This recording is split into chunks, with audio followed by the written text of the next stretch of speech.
Hey, welcome to Viking Preparedness. I am Pastor Joe Fox. Had a storm blow through last night, and it really warmed everything up. It kind of tore some stuff up out there, blew it around. I got to pick that up today. But it is warm. Here we are, January what? Something. It's Monday morning, and it's in the 50s.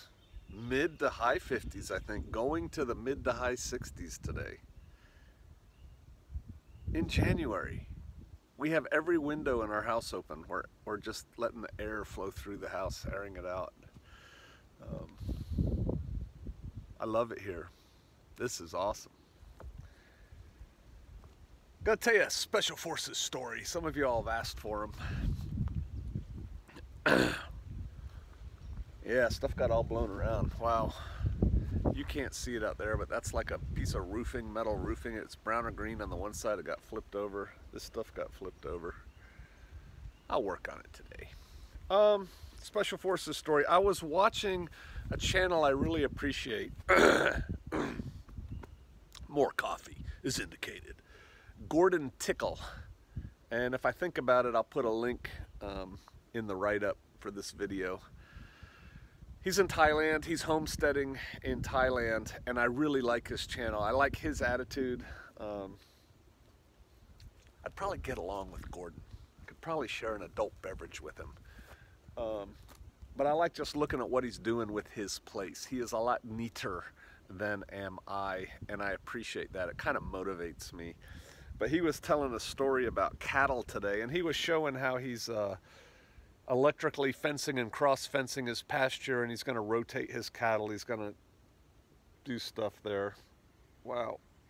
But anyway, he told a story that reminded me of a story.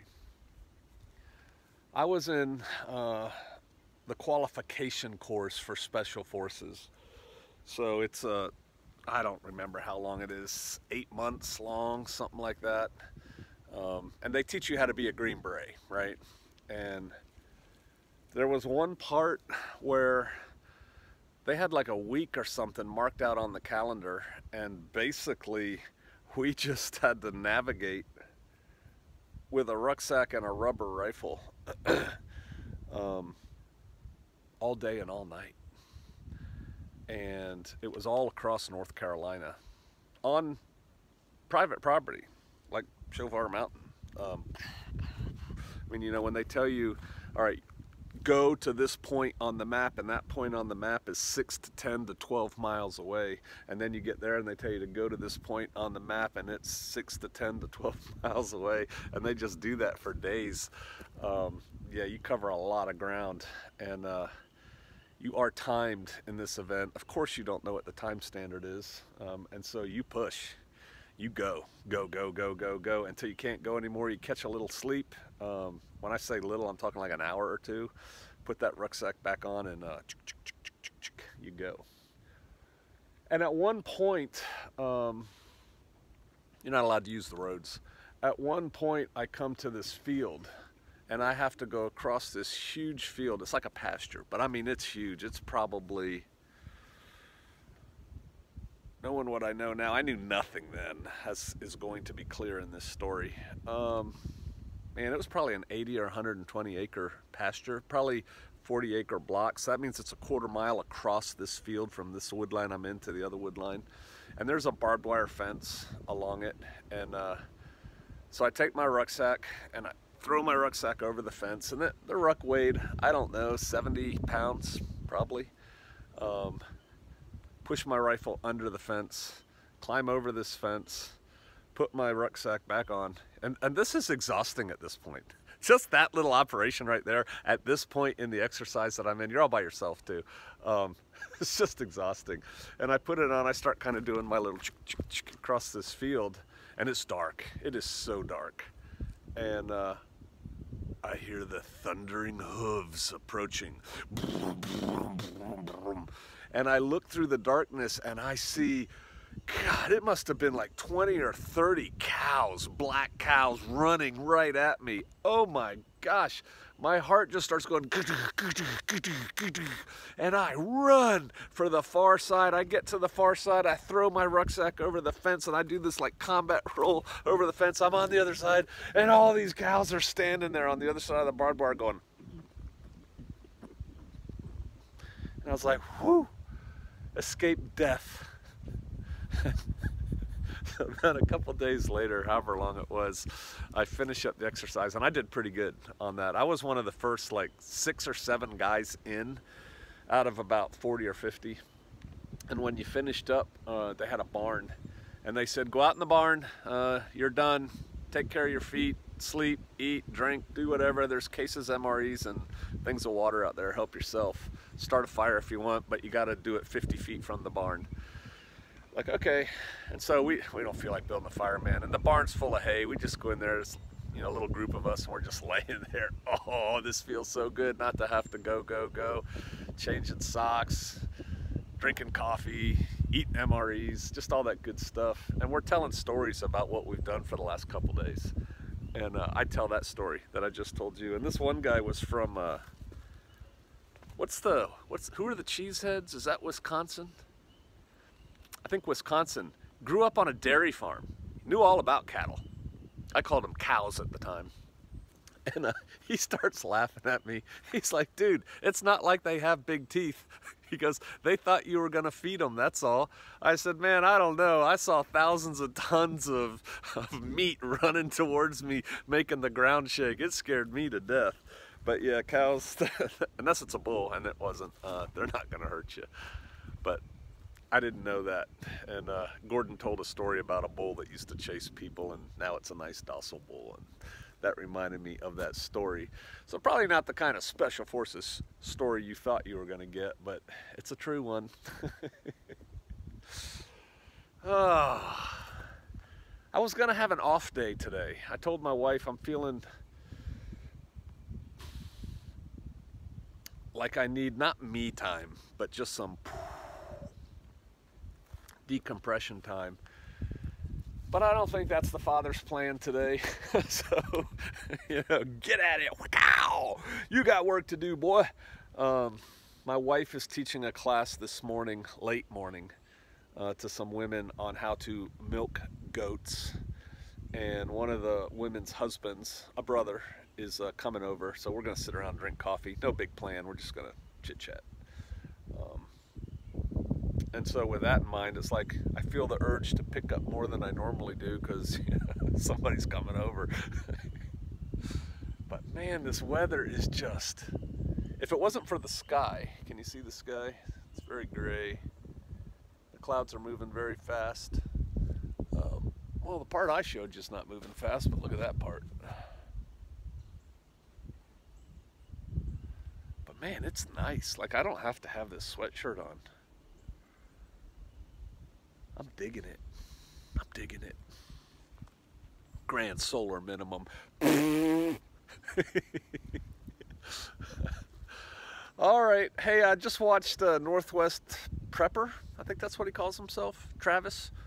Do a video. He's got a class coming in Northwest Arkansas soon on how to package food using the Mylar bag method.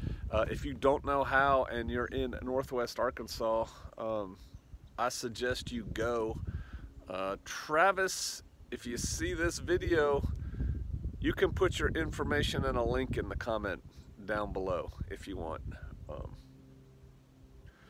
So there's that. Everyone should know how to do that. Don't stop prepping. Constantly improve your position. Get ready. That last video I put up, I know it's, you know, some of y'all get really irritated when I put up other stuff. Most of y'all don't. And so I've just decided, you know what? Viking preparedness, you get me, you get Pastor Joe unadulterated. And I just watched that video and I thought some of y'all, and clearly some of y'all did appreciate it. I just found it really interesting. It's like going back in a time machine.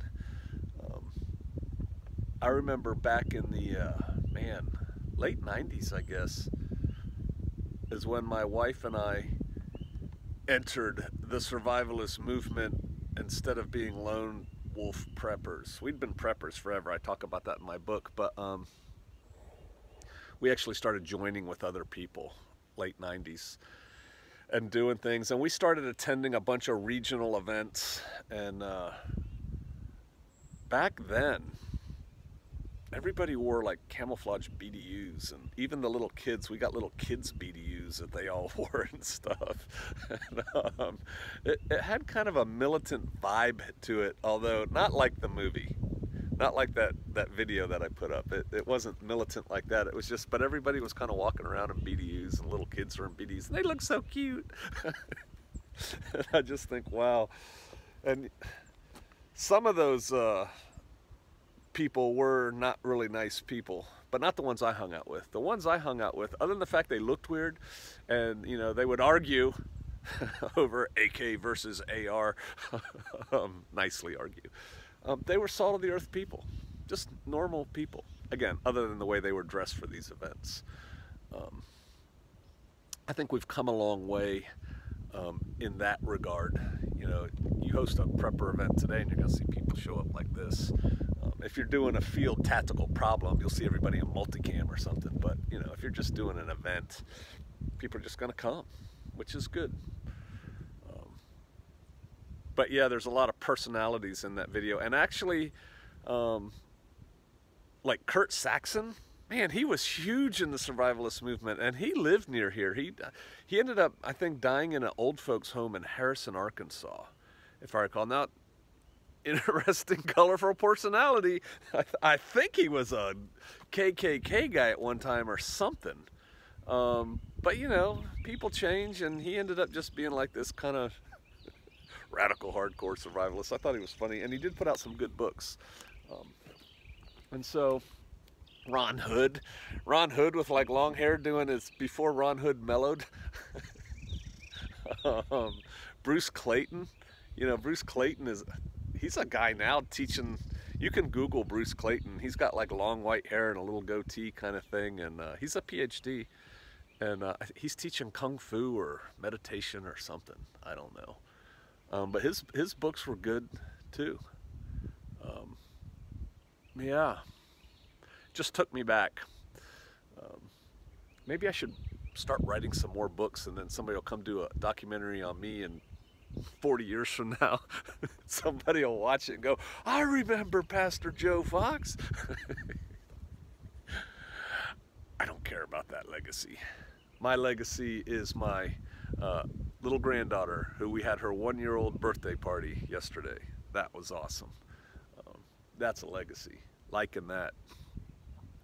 All right, little nostalgic. I don't really have any big words of wisdom for y'all today, just a little bit of entertainment, I hope. If you have any questions, ask. I will try to address them. Every now and then, you guys give me a good video idea, and I do that too. All right, keep at it. I hope your weather is nice. I know that most of y'all are in snow right now, but I am digging this. All right, I'll see you out there.